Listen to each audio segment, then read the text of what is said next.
Hello, this is the RPG Crawler, and welcome to Pool of Radiance, an SSI Gold Box AD&D First Edition game from 1988. This was requested by one of my patrons, so I am going to play it.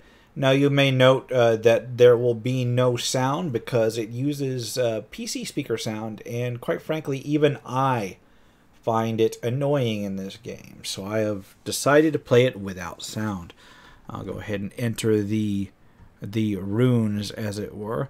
So, interesting bit about this game is that I've actually finished it one time before, and that was a decade and a half ago at least, and I cannot remember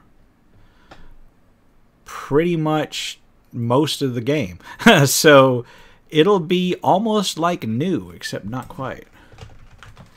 Another thing to note is that it does use first edition style rules, so there are some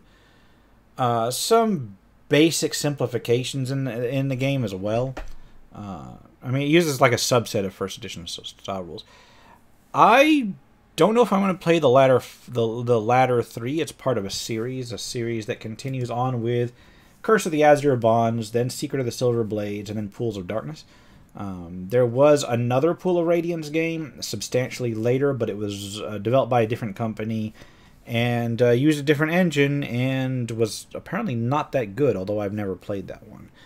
Supposedly still in the same series, though. But I'm going to concentrate on this game right now, and maybe play some more if there's any kind of want of that. As for characters, I think what I'm gonna do is I'm gonna go. I want to say hardcore style. Now the original, not AD&D, but the original D&D did give you an option to adjust stats. This game lets you adjust stats as much as you want. You can pump them all the way up to 18 or whatever. I think what I'm going to do is I'm going to create, I believe it's 6 characters, and we will go with stats as rolled, but I will use the D&D rules where you can take 2 out of 1 stat to bump your prime requisite up 1, and we'll go with that. So I think what I'll do is I'll start with a human, and we will go male. And you've only got like the 4 basic classes. They did not include in this first game coding for paladin or ranger or anything like that. They did in later games, but in this first game, not so much. We will go with fighter, and we will go with neutral good. And we will keep this character because I'm just going with what I'm going. So you will note he's got a wisdom of 16. He would be better suited as a cleric, but we're going to keep this character as is. And I will name this dude, you know, that's a good question. I will just name him Grim, because I'm going to change everything. Let's go ahead and modify the head a little bit. We'll make him like a, we'll make him a decent looking fighter. I guess I'm going to have to go with that first thing. Yeah, I'm going to go with this. I'm going to go with this. I will keep this. We will change hair color a little bit. I passed it up. We will leave the color as is, but we'll give him a beard. There we go. As for the rest, we're gonna go. Well, you know what? We're gonna go ahead and change the color as well. We will change the color to something like gray, and the arm. I think that arm is, yeah. There we go. The other side here. All right. And legs. We'll give him some plates on his legs. But we'll leave his underclothes as the same color as they were before. That looks ugly, but that's okay. Yeah, that'll work. We've got a secondary character. I think what I'm going to do for the secondary character is I'm going to have this one be a dwarf fighter thief. And I'm not going to go with any pure thief characters because thieves are of limited utility in this game. They're only really useful for a couple things. So I believe that having a fighter thief would be decent. It'll let him backstab, maybe. We will go with lawful neutral. I will keep this character, yes. We will call this guy... It's a good question. What do you call it? Aran Sun. And we will... I know, I kind of used my dwarf head right off the bat, didn't I? Yeah. I got the heads are like not quite centered right. So they all look a little bit different. So I will go with that dark-haired dude with the beard. There we go. Sure, why not? All right, we will go with this. We'll give him like dark hair. There we go. As for his body, we'll make it a little, I don't know, a little dark. But we'll leave the arms and legs as it were. So give him a dark tunic, basically. All right. And you know what? I'm not giving these guys any weapons. I probably should. We're going to give him a weapon. And he's a dwarf, but he's a fighter thief. I'm going to give him that weapon. And I will change the weapon of the other one when I go to finally go through. As for the third character, we're going to go with a human again. We'll go with female this time. We're going to make a cleric. Go with lawful good. And, yes, we'll keep this character. We'll call this Charity. And we will change this to... I don't know. None of these faces look really nice. Even for the time. And we will give her... yeah, we'll give her a manly chest. We will give her... I don't know. Not the chainmail bikini. Let's give her that nice... wasn't there a... I wish you could go back. I guess that first plate... right... But she's wielding a dagger in that. I'm not going to give her a dagger. Oh, this is terrible. I guess we can give her this. And we will give her some dark hair.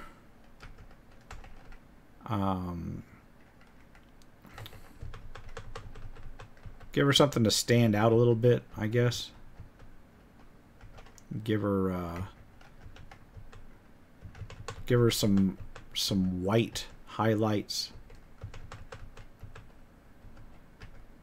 And we will give her a like mace and shield, I guess. Actually, let's give her a flail. We can go with that. Alright, so that's 3 characters down. I think for my next character, I'm actually going to try something. Do they allow... yes, they... do they? Yes, they do. I'm going to give our 4th character a cleric magic user. Also neutral good. We'll keep this character. Name this character... I don't know. Name this character Faith. We'll give this character... Which is like a long-haired version, but I guess that's what you get. There we go. We'll do that. And, We'll give the weapon,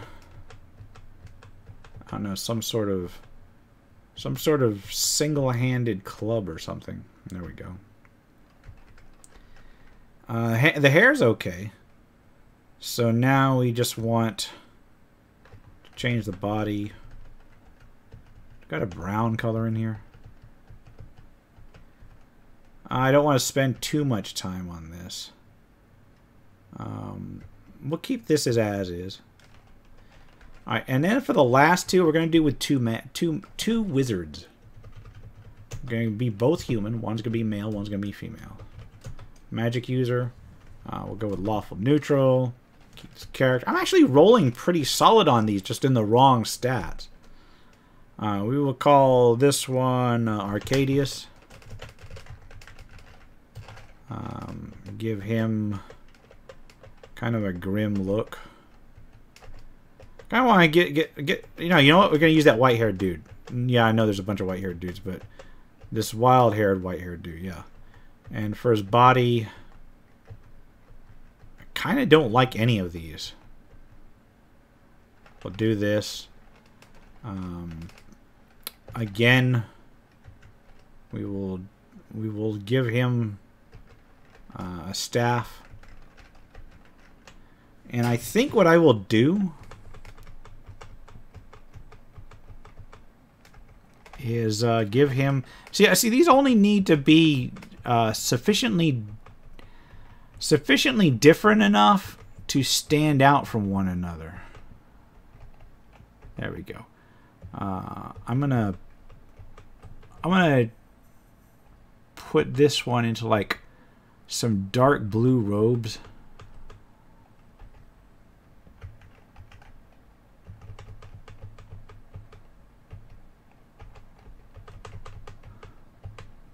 There we go. That looks nice.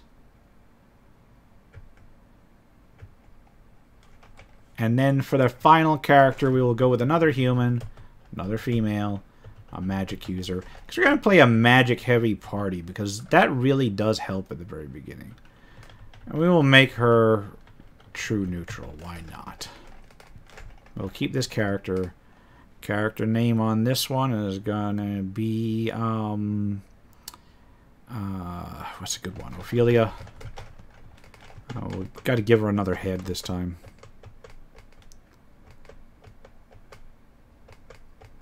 Could have called her Karen and given her like this other hairdo. We'll go with this. And we will give her... There we go. And she's going to have blue robes too, but different robes. So, we'll give her dark hair. We will give her, I guess, a dagger. Even though it's not going to matter, I'm gonna change that up. But we will give her. Well, she's got the dark robes going on.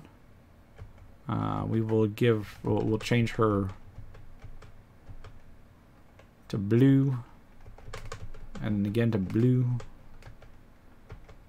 and then we will, I guess, do purple. That doesn't look great, but it'll sufficiently distinguish her from everything. And didn't she have like darker hair? There we go.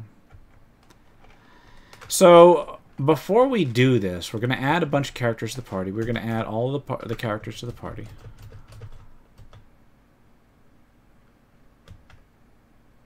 There's all of them.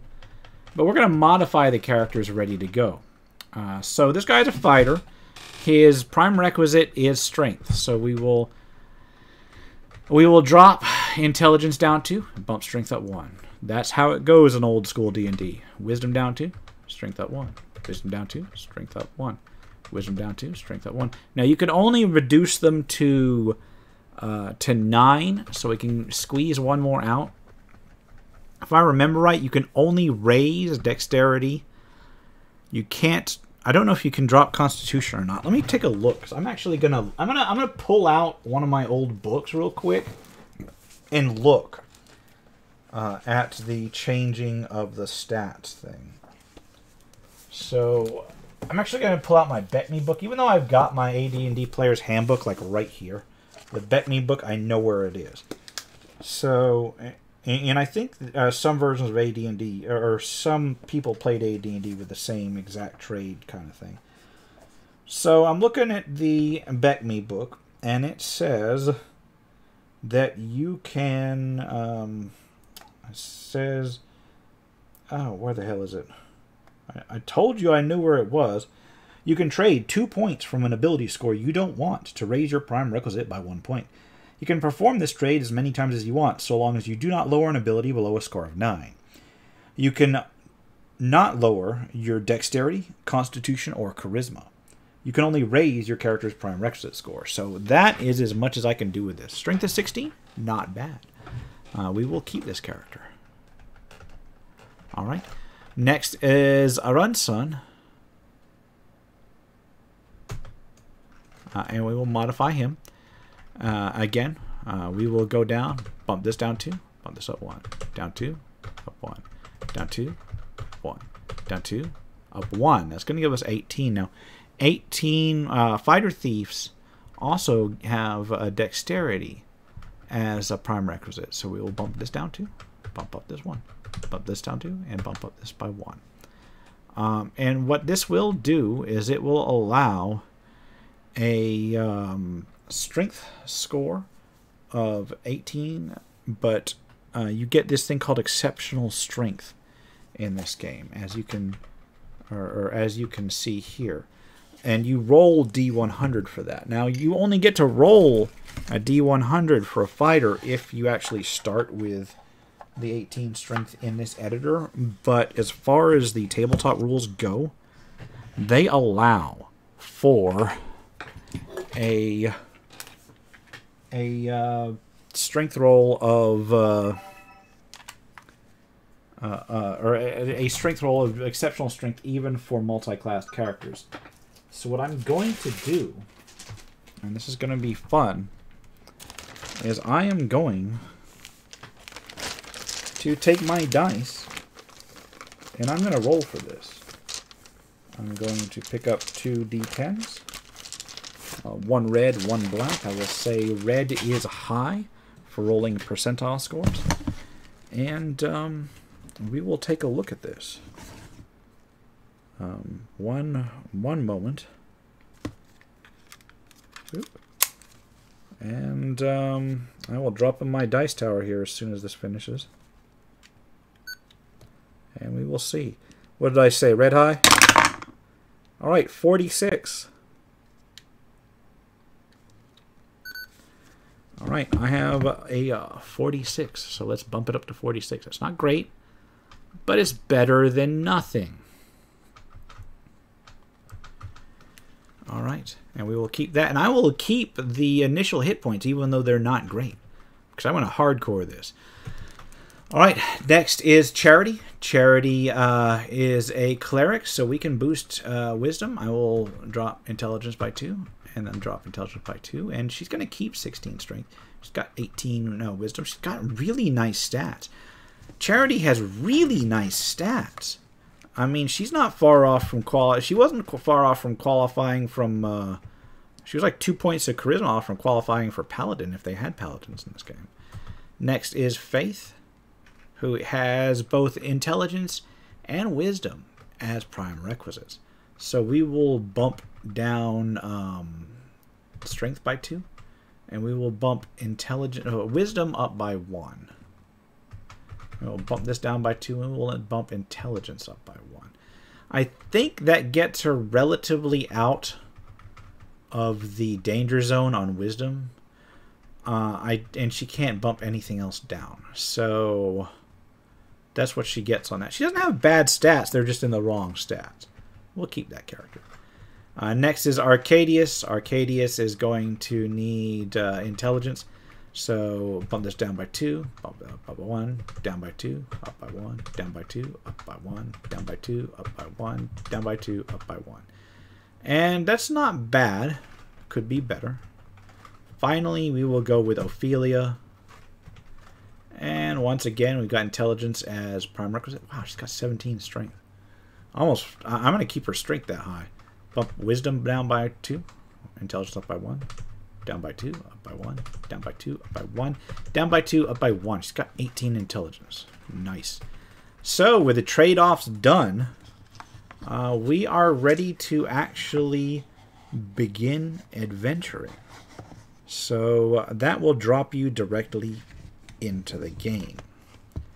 Now, it is kind of an interesting little proposition here, because there is a long and involved text background for this game, but I'm not going to read it. However, I am going to read the various journal entries. So here we go. Greetings, courageous ones. I am Rolf, appointed by the council to introduce newcomers to the fair city of Flan. If you will accompany me, I will start the tour.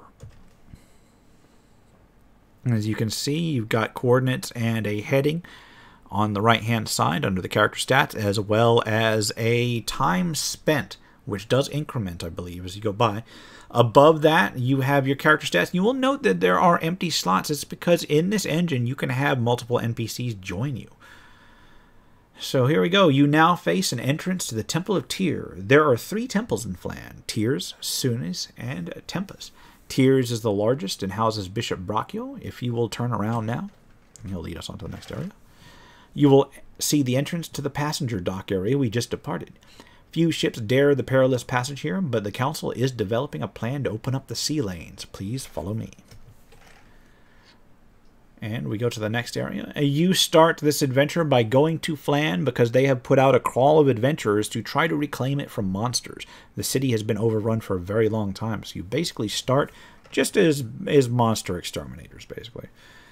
Behind these doors are the special training schools where adventurers increase their skills. Let us now go to the city's most important building.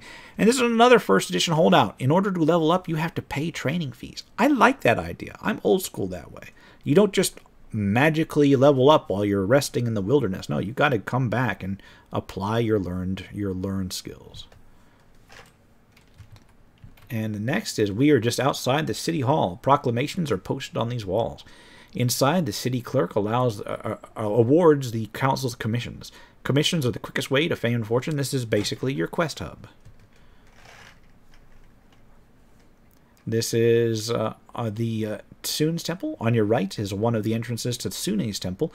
As with all Flan's temples, various clerical services are offered inside. On your left is an entrance to the city park, and the city park is actually one of the places that needs to be cleared out. Beyond this gate are the monster... Actually, I don't think the city park needs to be cleared out. My bad. Beyond this gate are the monster-ridden areas of the old city. We are slowly preparing for settlement. The council offers a generous reward to those who clear out areas of monsters. Our tour is ended. Again, let me urge you to apply to the city clerk for a commission. Goodbye and good fortune. You are now on your own. And this is going to... This basically lets you turn around. You have an area view, which gives you an overhead view of the area, and that's very useful. That is incredibly useful. You've got the ability to view your various character stats.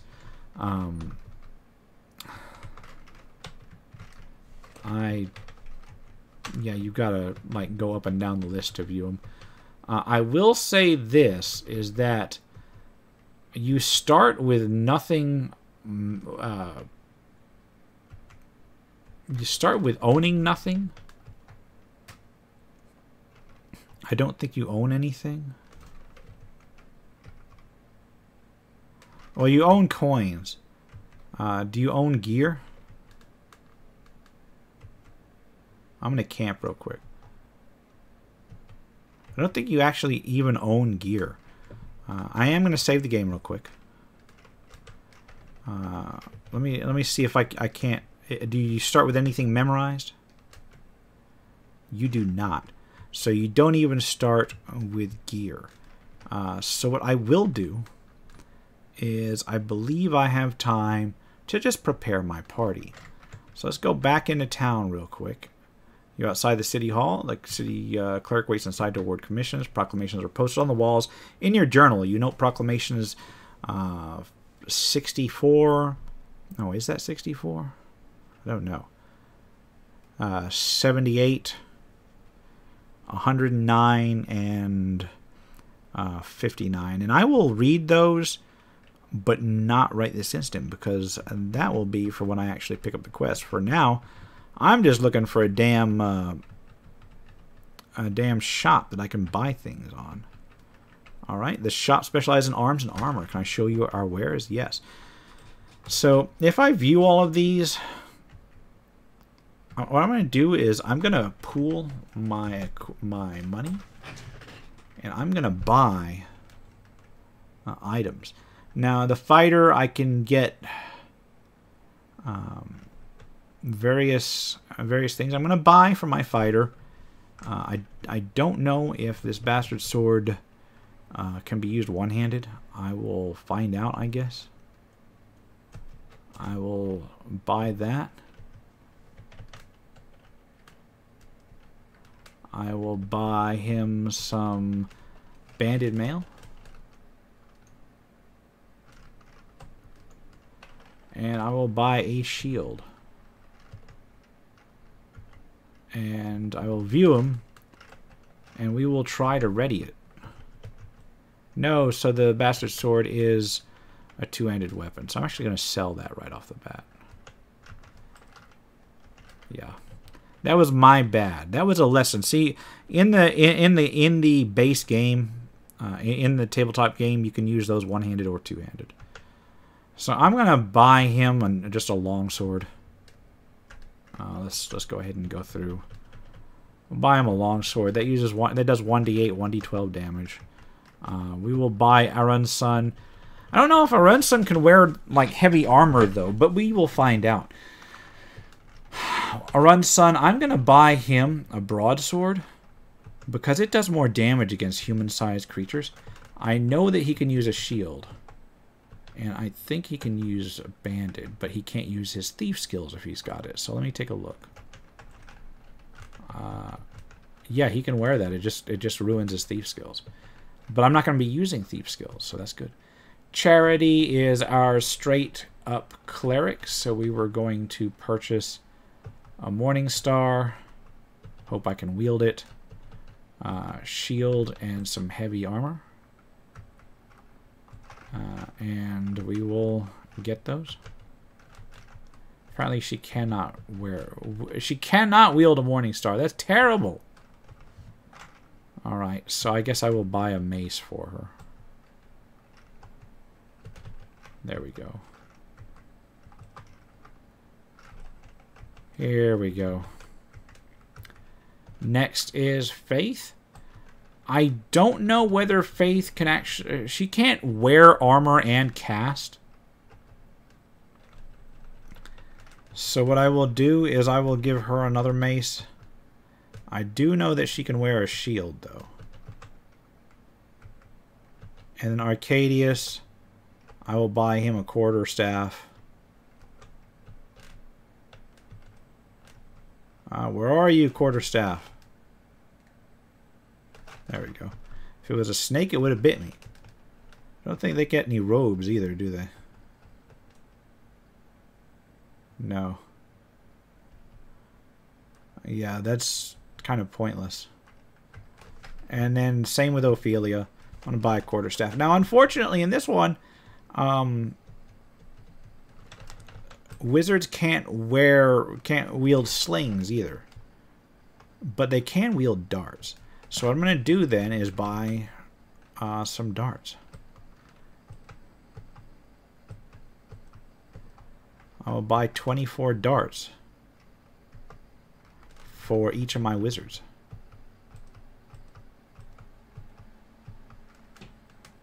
And then I will buy...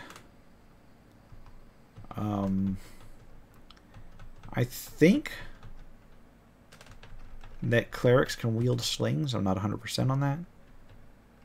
And I know that my fighters can wield bows. So I will pick up long bows on them. I believe I've got the gold for it. Actually, how much gold do I have? Like 57, like it's 5 gold per platinum. I'm gonna take all the platinum for now, and we will worry about that later. So let's just go ahead and equip everybody. We will equip you, and we will join all of these. There we go. And we'll go along the same. Whoops. We'll go ahead and join all of these and equip this. I keep hitting B instead of V. Equip these. And she's already equipped, I think. Yeah. Alright, so that is actually good to go. My AC kind of blows, but that's to be expected. The only other thing I can do is it will cost you 1 platinum piece to rest here. You can rest out in the wild, but I am going to rest here. Who picked up the money?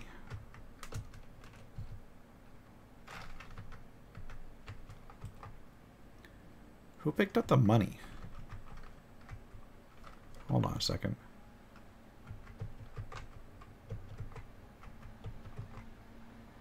Alright, Grim picked up the money. And Arunson picked up the money. Alright. That's not what I want to do. Alright. So I will have Grim pay. And we will equip our magic. We will memorize Cure Light Wounds, but I will memorize 1 Bless. Even though it's usually easier, it's usually better to memorize mostly Cure Light Wounds. Bless can be useful.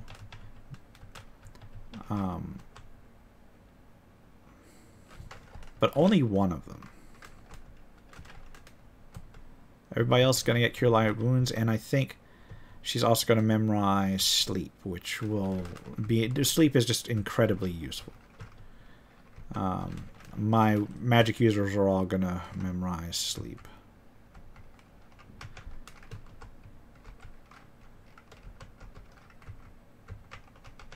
And then we will go ahead and rest up. And that gives you enough time to memorize everything. And on that note, we are good to start our adventuring, which we will do in the next episode. For now, this has been the RPG Crawler with Pool of Radiance. If you like what you've seen, remember to leave a like, comment if you got any feedback, and subscribe for more RPG content. Until next time, take care and goodbye.